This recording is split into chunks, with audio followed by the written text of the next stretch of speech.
Okay, let's look at functions, right? So we've already talked about relations, and relations being sort of a, well, relations being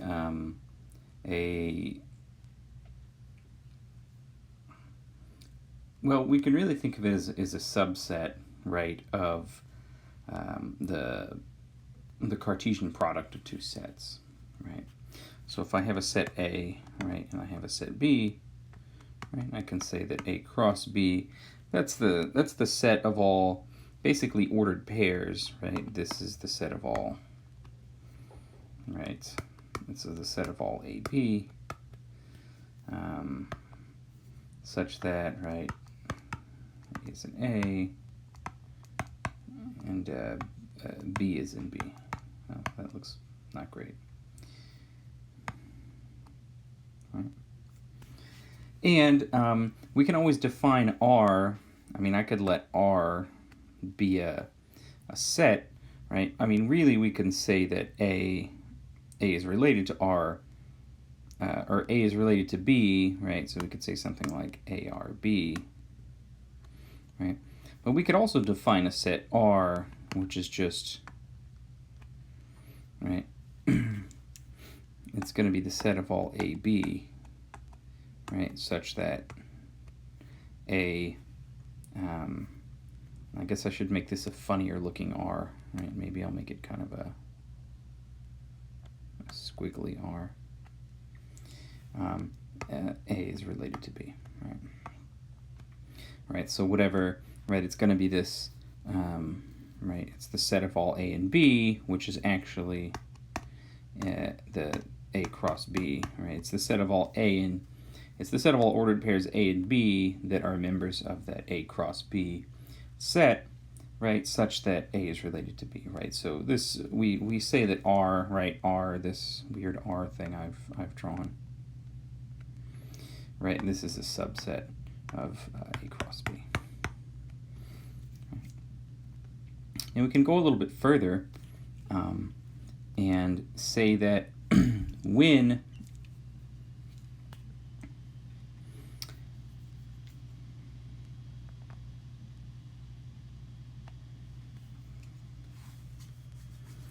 the A's are sort of unique values, right, in this case, so meaning that, so when A doesn't go to,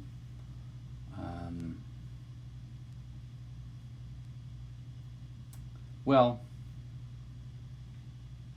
yeah, let's say when the values A don't go to more than 1B, I suppose that's the way we would think of it, right? What we have is a function, right? So, you know, I could list a relation, right? 1 goes to 2, right? And then, like, 3 goes to 4, and maybe 5 goes to, ooh,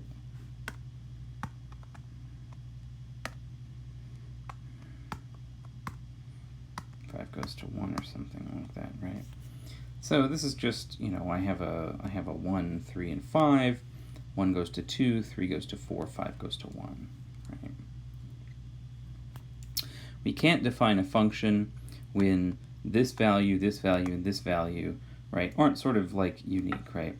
So we can think of that as being that, you know, you can't have, a lot of times we think about functions as x's and y's. I mean, just think of all your favorite functions, right? If you remember a long time ago, if you have a function and it has what's called well, if you have a relation and it has what's called the vertical line test, right? Right.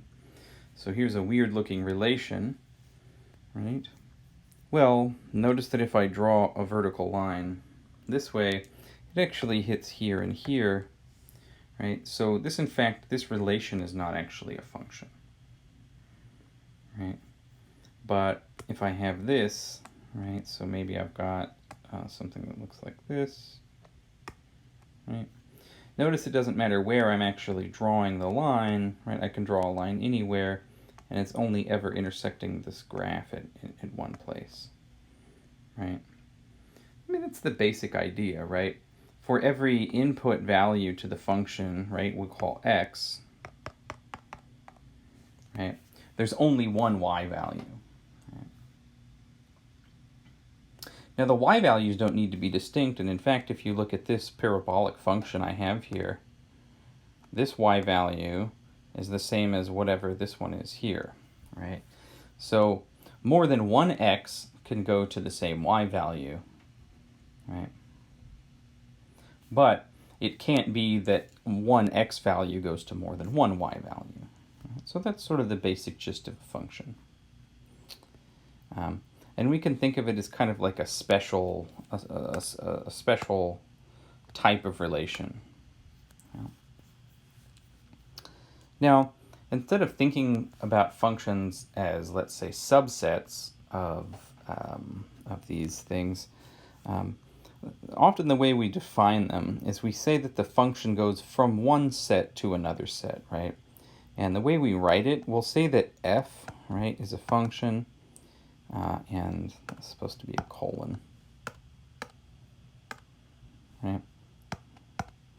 So we say something like this: f goes from A to B, right? This thing A we call the domain, right? And this thing B we call the codomain, right? If you've taken a course in algebra or calculus or pre-calculus or something like that, you're probably familiar with the term domain, probably less familiar with the idea of a codomain. Usually you're more familiar with what's called the range of a function, right? And actually, as the book states, right, if I have this set A, right, and I have this other thing, right, I'm going to call B, I can actually go to a subset of B. Well, in fact, we could always say that the range, right,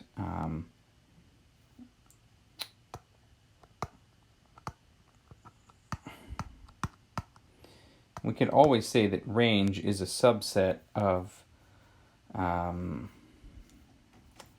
time I have enough room to write that. Let me come out here. Right, and then this goes from like here to here. In some way, right? It takes things from over there. We can always define, right, and we can say f is this mapping between the sets. We could always say that range of f is a subset of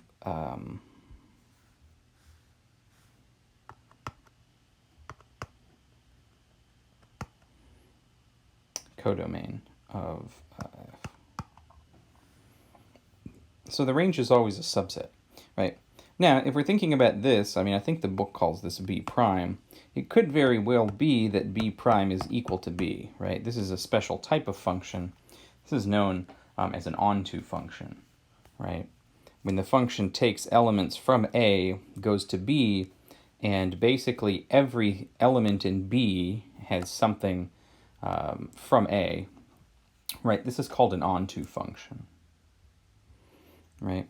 So notice it's still, still the range is a subset of the codomain, right? But in fact, it's equal, right? But two sets being equal, like a set is still a subset of itself. So we haven't violated anything there. So let's talk about these ideas, right? Now, most of the time when you're in another class, you don't concern yourself that much with these ideas, right? When we have something called an onto function, right? What does it mean to be onto?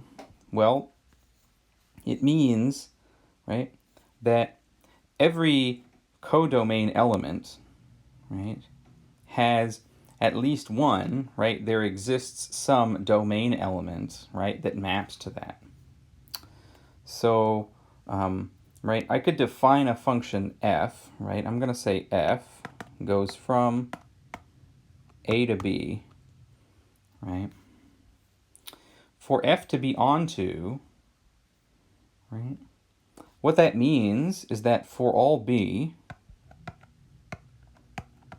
in B, right, because remember A is our domain, B is our codomain. So every codomain element B, right, I could say there exists in A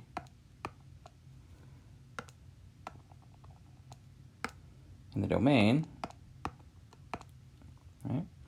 So there exists some A in A such that f of A is equal to B. Right? Now we'll draw a picture. Pictures are kind of nice sometimes to think about. Right? If I've got 1, 2, 3, 4, right, and then maybe here I've got A, B, C. Well, it could very well be that this goes to this, maybe this also goes to this goes to this goes to this, right? Right.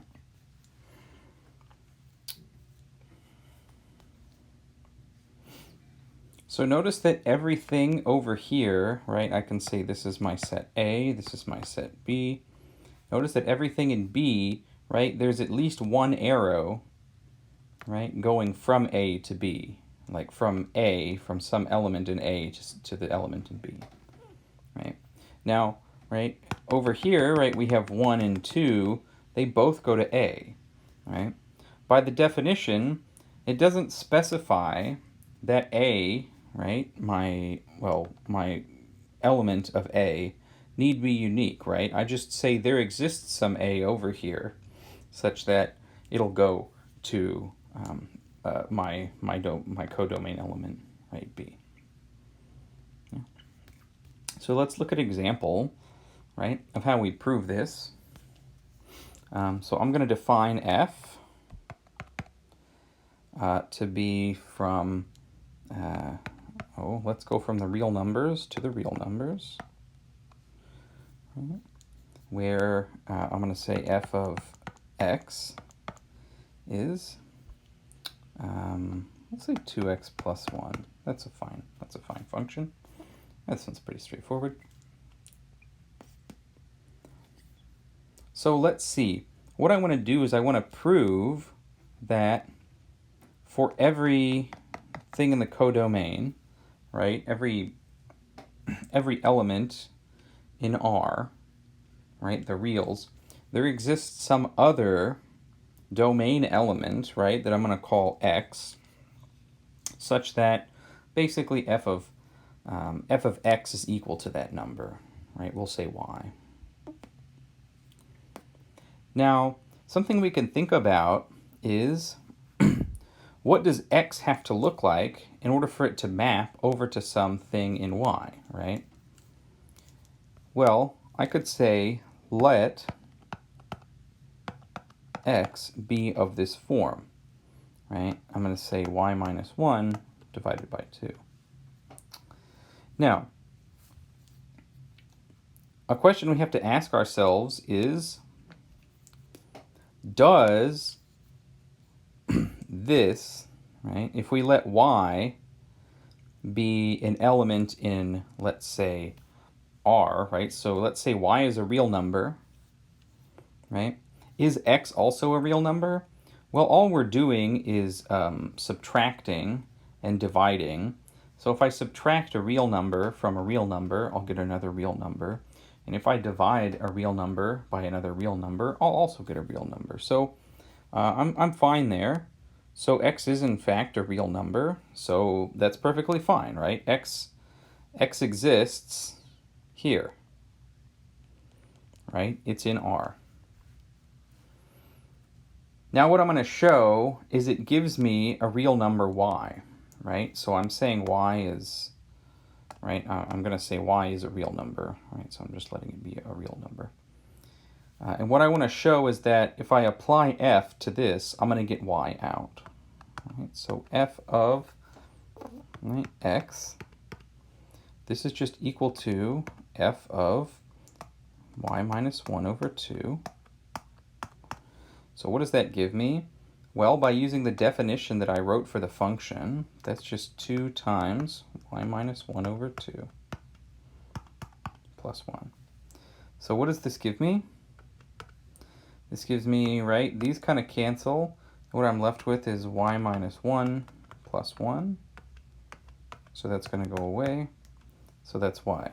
So what I've shown is that f of x is equal to y.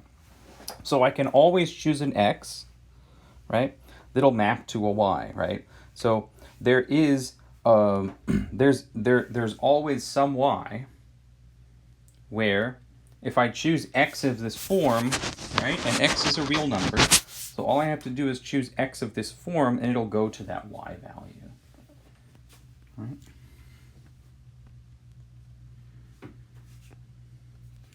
So let's talk about one-to-one functions, right? That's sort of like the next big topic. Sometimes these are referred to as injective and surjective, but I can never keep them straight. So I'll just call them one-to-one and onto functions. So let's look at the one-to-one function, right? What is the one-to-one function? Well, let's say I'll define an f, right, from a to b, right? So it's a function from a to b. And I'm going to say that f is 1-to-1, right, if, so f from a to b is 1-to-1 if for all, we'll say a1 and a2 in a, if f of a1 is f of a2, then a1 is equal to a2.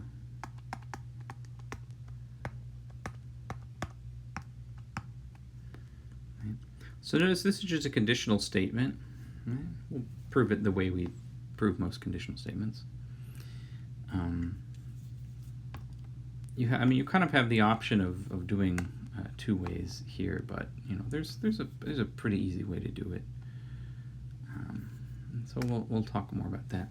But we can also draw a picture of kind of what this looks like. Sometimes pictures really help solidify things in your mind. So let's let this be A. Let this be B.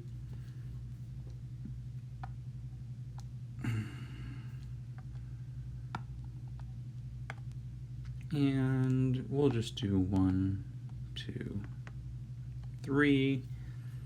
And over here we'll say A, B, C, D.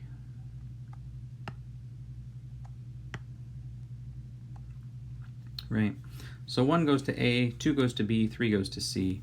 Nothing goes to D, right? So D doesn't have what we would call a pre-image under this function f. Right? Now notice in this case, right, remember before when we were talking about onto functions, what we were saying is that there, for every b over here, right, there's at least one a that goes to it, right? For this, what we're really saying is that every a over in the domain goes to a unique b, right? So that's what it means to be one-to-one. I mean, if you think about it, the name makes sense, right?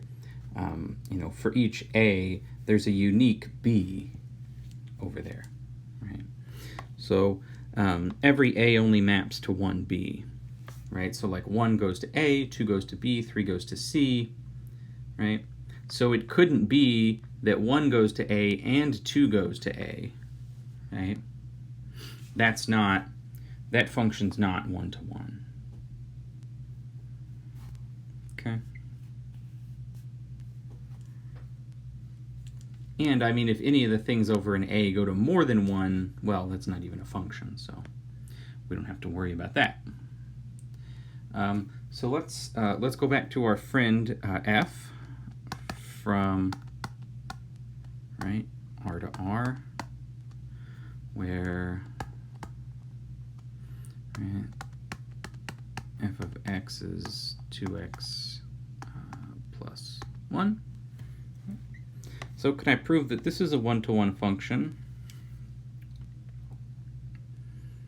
Well, how do I do that? Remember that when I'm proving a function is one-to-one, what I want to do is I want to prove that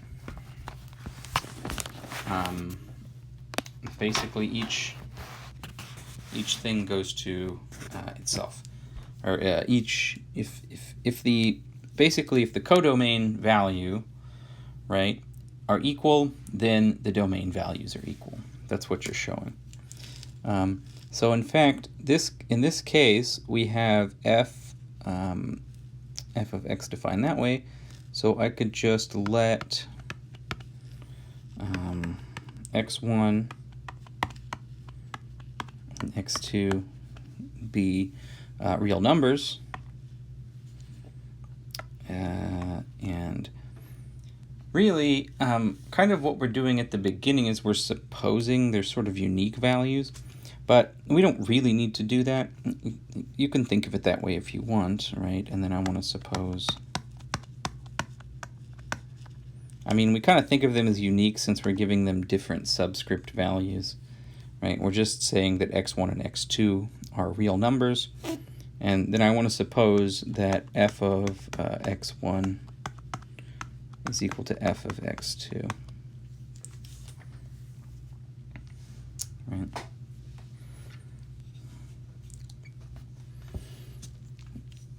Then, right, by definition of the function, right, I define the function up here as 2x plus 1. This just gives me 2x1 plus 1 is equal to 2x2 plus 1. And really, what I can do is take this value away here, right? We have an inverse for addition, so I can get rid of this by subtracting 1 here, and actually when I subtract 1 over here, it also gets rid of that. So we have inverses for addition defined pretty well, and we also have an inverse for multiplication, which makes easy work of this 2x here. All right, I have an inverse defined for addition, multiplication. The inverse of 2 for multiplication is 1/2. It doesn't really matter, right? So I can get rid of this, right? Dividing by 2 or multiplying by 1/2. And so what I'm left with is x1 is equal to x2. Right? And that's what we wanted to show. Now, I'll say you need to be careful, right? Whenever you're doing certain things, right? So if I define a function, right, f from, well, if I define a function f from R to R by f of x is equal to, right, x squared, well, this is a function, right, because, unique values of the domain, right, go to codomain things, right? So, like, it's not true that, let's say the number 1 goes to more than one place, or the number 10, or, the number -5. It only goes to one place under this function. But is this function one-to-one? Well, it's not one-to-one, right? All I need to show is that there exist elements of the codomain, right, where they're equal, but the input values for the domain are the same, right? So for instance,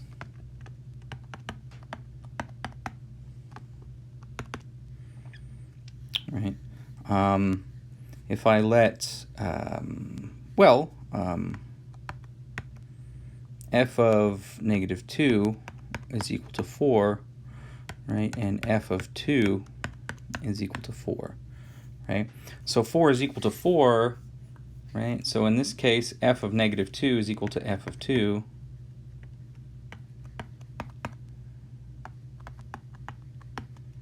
Right, but negative 2 is not equal to 2, right? So I found a counterexample in this case. So remember, when you want to show something's not true, when you want to prove, you want disproof, right? You want to prove that this is not a one-to-one function. All I need to do is, since I'm universally quantifying my statements, right? That that's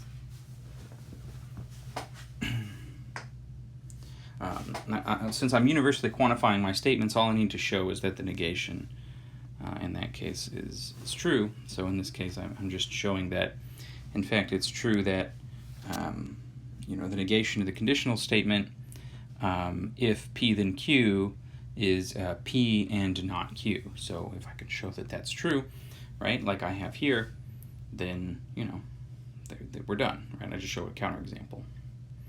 Right. Same thing for this function being onto, right?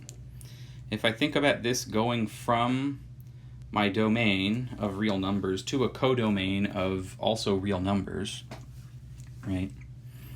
Then, in fact, there exists a number, right? I can say, think about this statement. What that means for all, we'll say for all y in R, right, there exists some x in R such that f of x is equal to y. Yeah. So think about the negation of this. The negation of this statement being, there exists some y in R such that for all x in R, f of x is not equal to y. Yeah. So can I find such a y? Well, in fact, I can, right? So you just let y equal -1, right?